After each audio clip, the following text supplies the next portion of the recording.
November 29వ తారీఖు అంటే ఇదే రోజున మన కేసీఆర్ గారు తెలంగాణ రాష్ట్ర సాధన కోసం అప్పుడున్నటువంటి కేంద్ర రాష్ట్ర ప్రభుత్వాలు అనుసరిస్తున్నటువంటి దమన నీతికి వ్యతిరేకంగా రాష్ట్ర సాధన తప్పనిసరి అనే ఉద్దేశంతో ఆమరణ నిరాహార దీక్షకు ప్రకటించి తన ప్రాణాన్ని కూడా లెక్క చేయకుండా ఆమరణ నిరాహార దీక్ష చేసినటువంటి ఈరోజు దీక్షా దివస్.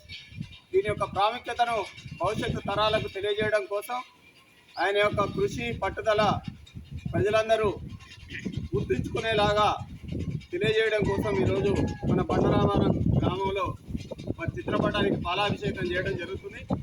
వారి యొక్క నాయకత్వంలో భవిష్యత్తులో ఈ రాష్ట్రంలో మళ్ళీ అధికారం రావడం కోసం మనందరం కూడా కృషి చేద్దామని తెలియజేస్తూ జై తెలంగాణ.